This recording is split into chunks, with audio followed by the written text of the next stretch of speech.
So this is the mystery at Bodom. On the 4th of June 1960, 4 teenagers decide to camp at Lake Bodom in Finland. While their trip began just fine, all of them would wind up except for one. What? Mysteriously? Grab a snack and kick back, because tonight, in story time. Welcome back, my friends, to Late Nights with Nexpo.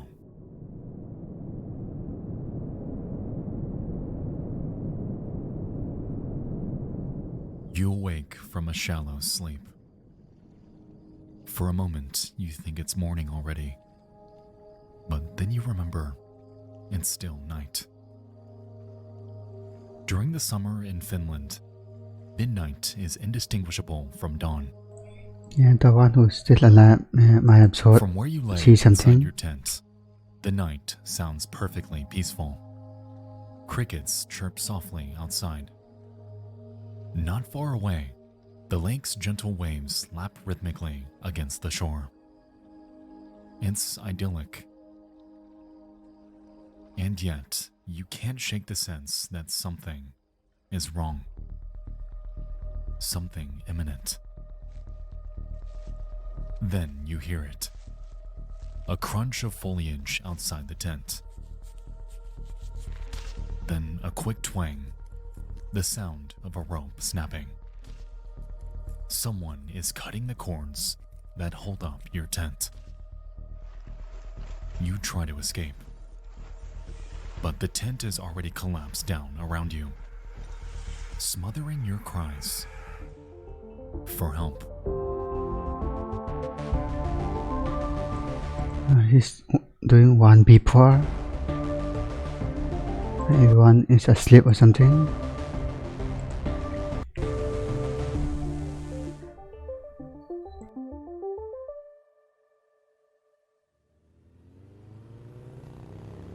June 4th, 1960. A pair of motorcycles drive through the countryside of southern Finland, carrying 4 teenagers and their camping gear. On one motorcycle sits Seppo Boisman and his girlfriend Anja Tuulikki-Maki. The other is driven by Niels Gustafsson, with his girlfriend Mila Bjorklund in the back. Mila's 16th birthday is coming up, so it's the perfect excuse for the friends to escape the city for a weekend camping trip.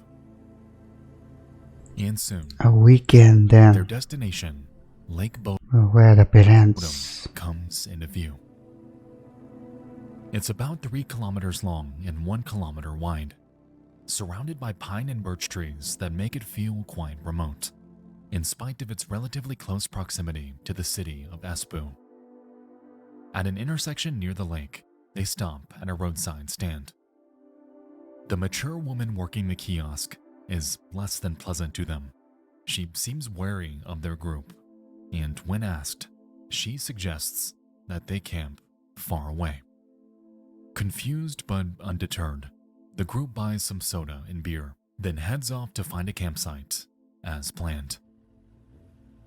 As they Seems like she knows something, pull huh? away, Mila shoots a glance back at the stand. The woman is watching them go. Mila finds herself wondering whether it's safe to camp here.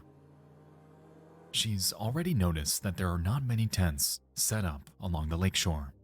There are plenty of hikers and swimmers, and the occasional boat out on the lake. It seems odd that there aren't more overnight campers on the weekend.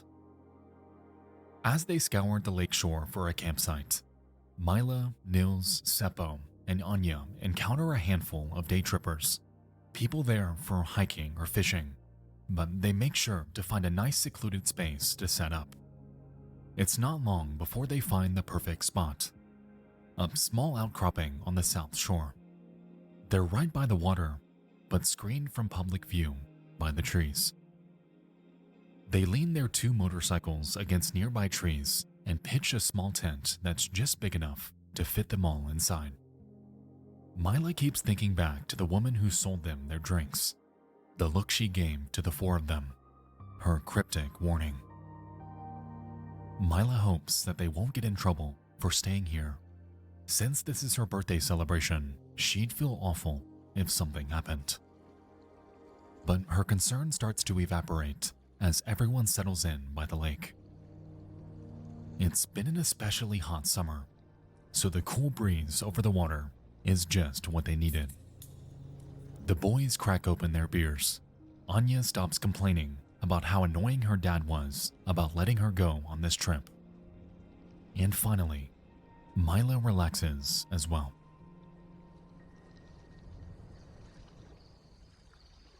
The day comes Everything to is an end, fine. but the sun doesn't set. They may be in southern Finland, but they're still close enough to the Arctic Circle that the sun never fully sets in the summer. It dips low until it's barely touching the horizon and stays there. And as night falls, the sky dims to a sort of warm twilight, a phenomenon known as a midnight sun. All in all, it gives everything a beautiful, eerie look. That's cool. By 2 a.m., both of the boys are drunk, and Anya is sleeping. It gives Mila enough privacy to make a quick entry in her diary, made possible by the light of the midnight sun. She writes that the boys are still awake, that Seppo is out fishing. She doesn't write for long, and soon she's putting away her diary to try to get some sleep. That entry would be her final words.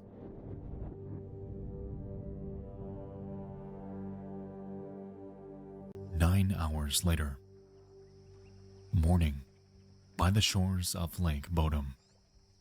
The midnight sun has brightened to a warm summer's day once again. A local man, So there's a ban. Esko Johansson, arrives with his two sons. They take in the stunning scene before them. If today's going to be anything like yesterday, it'll be perfect weather for swimming. They make a brisk walk towards the lakeshore, eager to plunge into the refreshing water. Yet, on their way, an unusual sight stops them. From a distance, it looks like a pile of trash. Suddenly, Esko seems tense, uneasy. He stops both his sons from walking any farther and tells them to stay where they are. He's going to go investigate and make sure everything's all right. He approaches and sees that the pile of trash is actually a tent. It's collapsed in on itself, and there are So ที่ก่อนนะ dark stains all over the shredded cloth.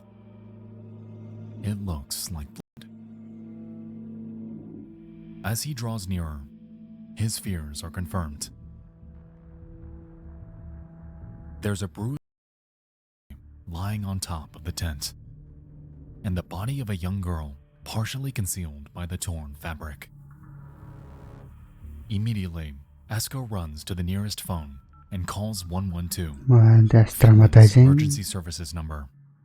And within an hour, the police are swarming the scene. The body that had first drawn Esko's attention is that of Nils. He's barefoot and covered in blood. His face and skull show signs of intense blood trauma, and the tent beneath him is slashed to ribbons. The other body spilling out of the tent belongs to Mila, and the state of her body is even more horrifying. Her bones are broken, and she's covered with deep stab wounds. She's from the waist down.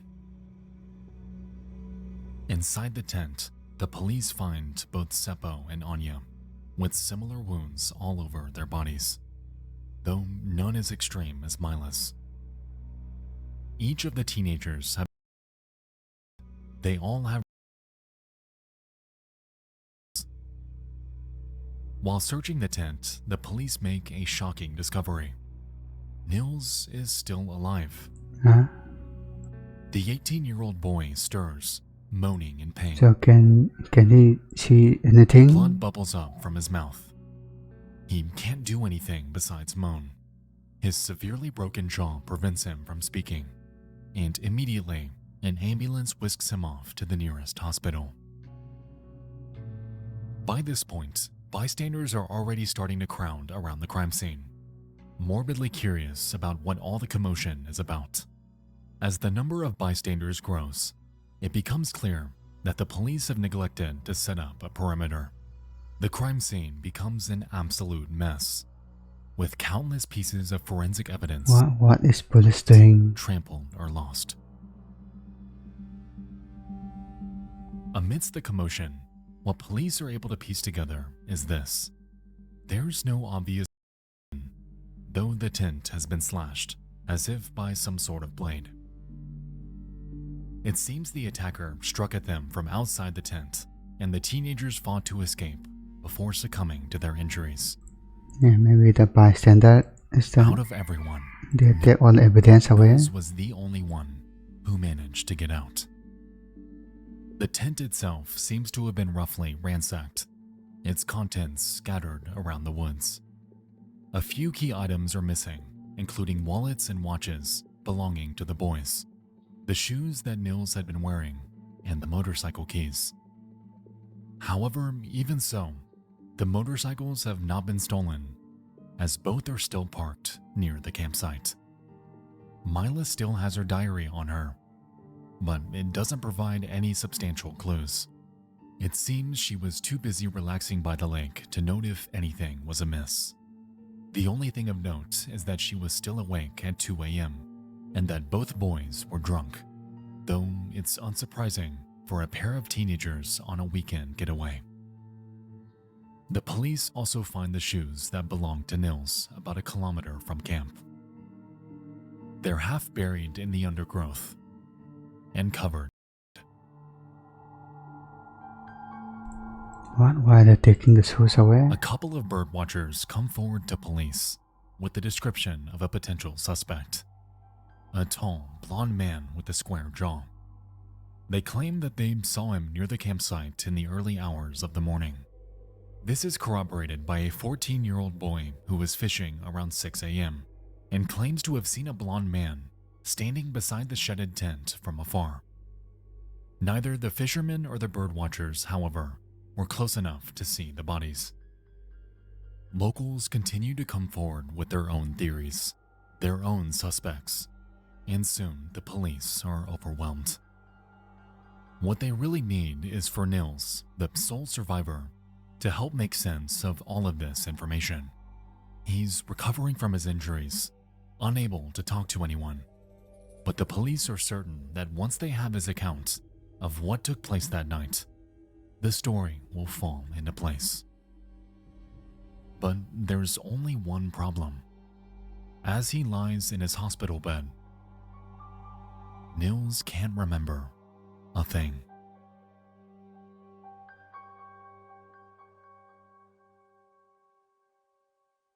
Later Okay, on, he lost the memory. when Nils is finally able, he gives a short statement to the police. He remembers little to nothing of the day before. His only memory of the attack is that of a dark shape which he glimpsed through the holes in their tent. Any other crucial details have been lost in the head trauma he suffered. The police, drowning in clues offered up by locals, want to see if they can jog his memory. After he's discharged from the hospital, they pay him another visit, and with his Yeah, consent, recreate the crime scene they or something. hypnotize Nils and ask him again, "Who are your friends? What did you see?" In his interview, the results are more concrete. Nils describes the attack, fighting to get free of the tent as the intruder batters away from the outside.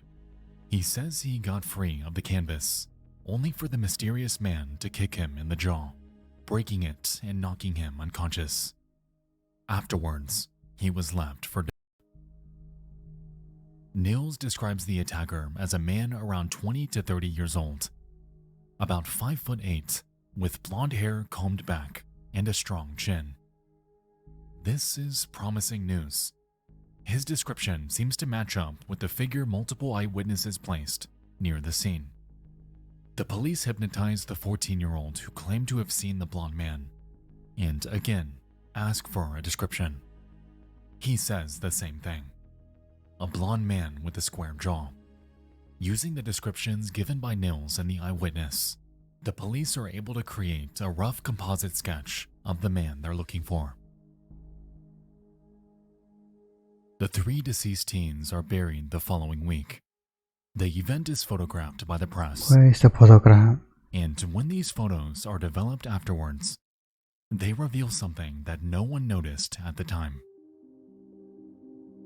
Among the crowd of heartbroken mourners, there stood an unidentified man, a This blond guy. man with a strong jawline. The authorities' first real lead on a suspect comes from the staff of Helsinki Surgical Hospital, located about 25 kilometers southeast of Lake Bodom. On June 6th, the Monday after, a distressed blond man is brought into the ward. He's requested urgent assistance, though the doctors don't notice anything physically wrong with him. His shirt is stained red with what he claims is paint. This man, as it turns out, is already known to the Finnish police. He's a 36-year-old German expatriate named Hans Osman. His background is shrouded in mystery due to his habit of lying and exaggerating his past. Unsubstantiated claims Hans has made about himself include that he was a Nazi at Auschwitz, was reassigned when he fell in love with a Jewish woman, and that he was recruited by the KGB after the war. In spite of his suspect backstory, Hans has an airtight alibi. He claims he was with a girlfriend in Helsinki at the time, and she and her family confirm this story. It would have been nearly impossible for him to drive all the way to Lake Bodom, commit a gruesome crime, and get back to Helsinki. Or maybe the family members without lie. noticing. The authorities dismiss him as a suspect, confident that he's not the man Yeah, do they see on camera or looking something? for, and his red-stained clothes are never tested. Around this And time, that's it. another suspect comes to their attention. It's a local named Carl Chillstrom. 50 years old, Carl owns the roadside stand that the 4 teens visited before heading to the lake.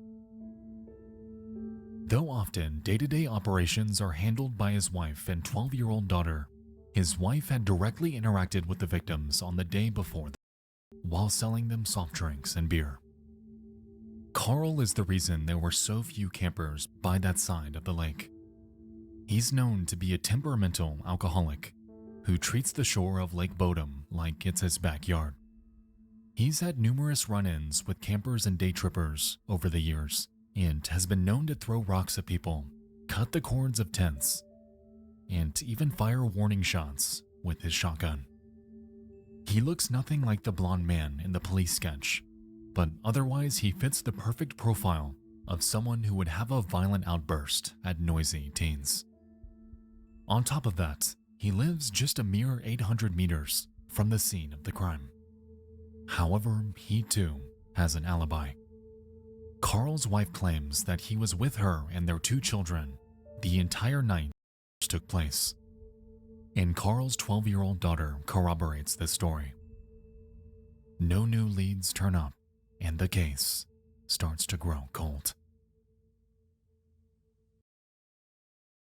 Maybe he's not blonde, so.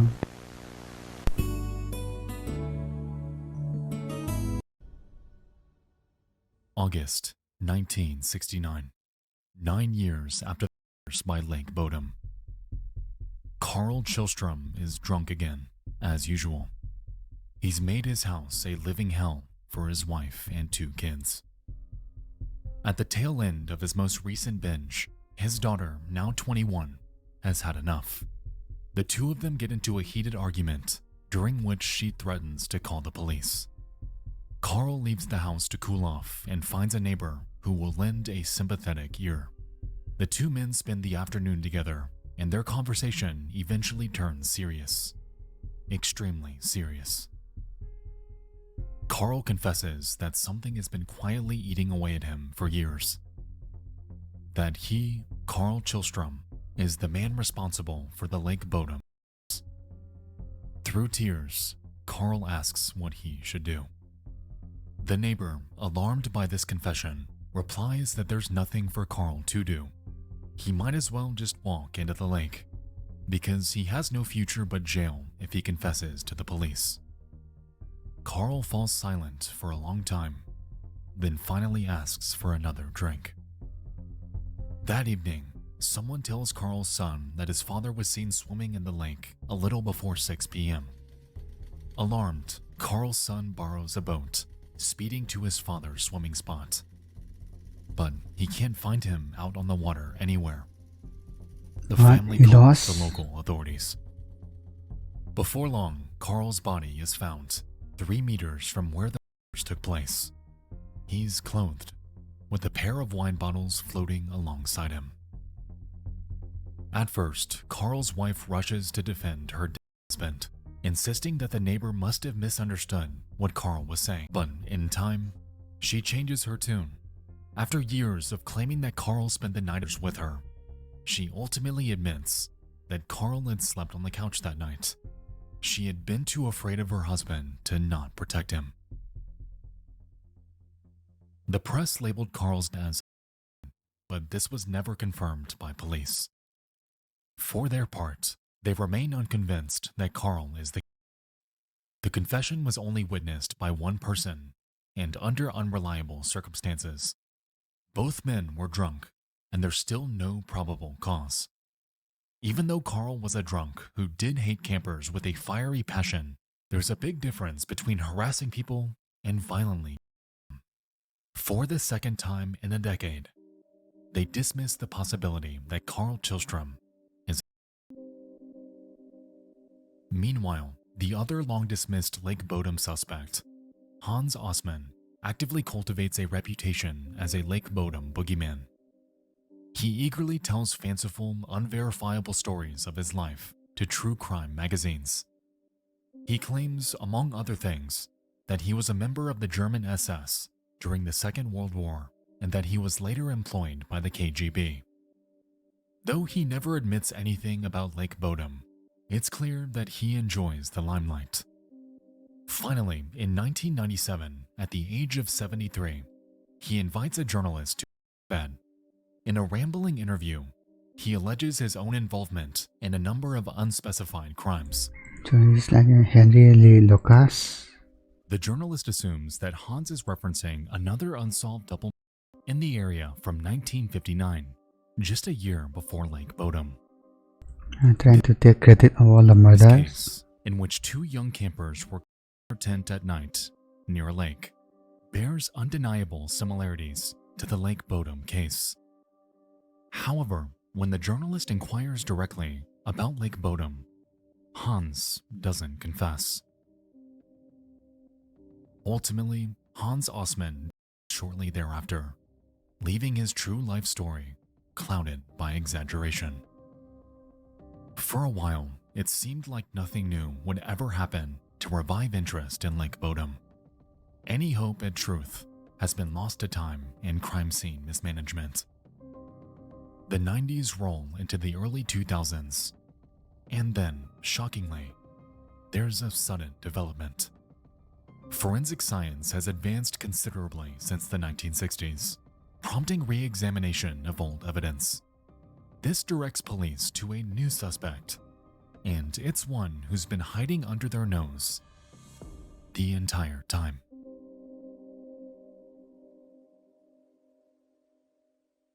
April 2004.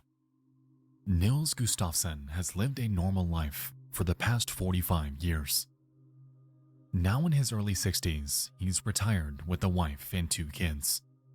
The events of Lake Bodom seem so distant now, like they happened to another man in another life. That is, until he receives a visit from the police. They tell him that he's under arrest for of Anya, Mila, and Seppo, and he's shocked. There's no statute of limitations, Is it DNA? but Nils had moved on from that traumatic period of his life, or at least so he thought. The blunders the police made back in 1960 make it a particularly thorny case to relitigate. But one particular piece of evidence seems to have opened up new possibilities. The shoes that belonged to Nils, the ones that were found over a kilometer away from the scene of the crime. So does Nils do it A then? forensic analysis of the shoes determines that they came from Nils' friends, but none of it is from Nils himself. The conclusion prosecutors draw from this is that the killer was wearing shoes when he attacked the tent, and by this reasoning, is Nils himself. The original description Nils gave of the attacker, that of the blonde man with the square jaw, is no longer considered relevant, as it was given under hypnosis. And so, Nils is held in jail for a year, preparing for his defense. While he waits, the case becomes a media sensation. Long dormant speculation splashes across tabloid headlines. It's now where they have a juicy new angle to explore in this case. The lurid story of a teen who met his girlfriend and got away with it for 45 years. August 2005. The trial begins. The prosecution paints a damning story of what happened almost a half-century ago. They theorize that June 4th was a tense day by the lake. Nils had gotten drunk and became aggressive, fighting with his girlfriend Mila. It got so bad that he was exiled by the others from their shared tent. After midnight, Seppo attempted to calm him down. This was unsuccessful, sparking a fight between the two boys. Seppo had won this fight, explaining the blow that Nils suffered to his jaw and skull. Seppo then returned to their tent, leaving the defeated Nils behind. Sometime after 4 a.m., when he was sure the others were asleep, Nils returned to the tent with a knife and a rock. He viciously beat his friends to death, then made it look like a burglary. He took the keys for the motorcycles, Seppo's leather jacket, their wallets and watches, and got rid of them somewhere nearby, likely the lake. This explains why the motorcycle keys were missing, but the man did not use either vehicle for a quick getaway. Once he staged the scene, Nils got rid of his shoes and returned to the scene of the crime, where he laid down beside his Yeah, why would he leave the dead evidence like girlfriend what? and waited for their bodies to be discovered. The injuries Nils had received earlier that evening at the hands of Seppo helped make it seem as if the killer had attacked him as well. The prosecution's case hangs on two key pieces of evidence: the shoes, which were likely worn by the killer, and the state of the tent, which had been slashed to ribbons. Nils, who had been found lying on top of the tent, had only received wounds to his head. The prosecutor claims that he would have been severely cut as well if he had been inside alongside them. The other pieces of evidence are circumstantial. The state of the bodies implies things about the killer that the prosecution say can only be explained by their story. So he's not injured at all? Of the three Only bodies, scratches? Marcus was left in the worst state. She was many times, even after, and her lower body was stripped. This, the prosecution says, shows us that Nils was furious at his girlfriend in particular. A random burglar would not target one of the two girls so brutally. Nils' lawyer does not account for the blood on the shoes, nor does she account for the awful state of Mila's body. But she does provide a stirring rebuttal to the allegation that her client is some sort of mastermind at staging a crime scene. If the prosecution is to be believed, then that means Nils committed a crime of passion out of blind rage, then arranged the scene meticulously to hide his horrible deeds. She implies that someone who has just 3 people on violent impulse does not lie down and pretend to be unconscious beside his victims. Besides, there's a factor that the prosecution has completely overlooked: the severity of the injuries Nils received that same night. When he was picked up by police, Nils he was unable to speak due to his severe head injuries. Pictures of him at the hospital following the attack show his entire jaw bandaged and braced, and one of his eyes Yeah, surely he couldn't have done it himself, right? is swollen shut. The prosecution story alleges that these injuries came from a fight with Seppo sometime after 2 a.m. while Mila was writing her diary entry and Anya was probably already asleep. This means that Seppo hurt his friend badly enough that Nils couldn't even talk the following morning. Would a young man with head injuries this severe be able to overpower 3 people even if he surprised them? Would he have been able to walk half a mile away from the campsite to dispose of his incriminating shoes before returning and pretending to be unconscious? Yeah, it's kind of unlikely. Head wounds are temperamental things. They can impede clear thought, memory, motor functions. The version of Nils Gustafsson that the prosecution has painted is someone who is both severely injured and preternaturally controlled in his revenge. This picture of Nils, his attorney argues, does not square with the facts. Besides, there's always the fact that teenage Nils' hair was decidedly more brown than blonde. Nils, for his part, maintains that his own memory of the night in question is spotty, thanks to his head injuries. In the end, the jury finds Nils not guilty. He's released from custody and is allowed to return to his quiet life with his family. But even still, he's not done with his life in the spotlight. The last year has been a harrowing relitigation of the most traumatic event of his life. And so, Nils sues the Finnish government for unjustified imprisonment. The case is settled, and Nils walks away with the payment of nearly 45,000 euros. Nils' life That's it, 45,000 eventually goes back to normal, and his innocence for 1 year. is never questioned again. So, who's responsible for the Lake Bodom? Was it Hans Osman, the unreliable attention seeker, who loved to imply that he knew more than he let on, even Nah, making many suspicious statements on his deathbed? Was it Carl Chillstrom, who was often violent towards campers at the lake he considered his property? Was it Nils Gustafsson, who committed a crime of passion that could never be proven in court? Or was it a random person, long since disappeared, somewhere random person in Finland?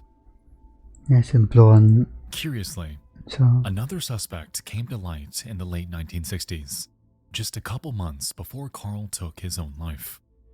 A man named Pentti Soininen while in prison. For many years, he bragged to fellow inmates that he committed the Lake Bodom murders. He did indeed grow up near Lake Bodom, but otherwise his claims were given little credence by police. Soininen was only 14 or 15 years old at the time of the murders, and it seems unlikely he could have overpowered 4 people, 2 of whom were 18-year-old men. Though guilty of plenty of other crimes, Soininen is considered innocent in the Lake Bodom. However, his alleged confession shows a chilling possibility. Perhaps the name was never known to police at all. The tall blonde man supposedly on the shores that morning and allegedly photographed among the crowd at the funeral in 1960 was never identified. Even if he was just a bystander who looked suspicious to passers-by, the could be just as anonymous. A nameless face in the crowd that helped trample evidence after the case.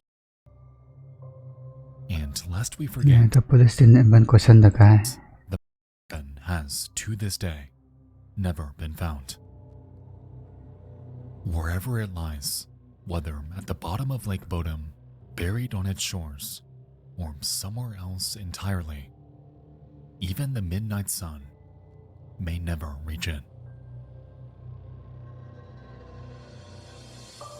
Okay. Yes, I would think that it's a pretty cool video.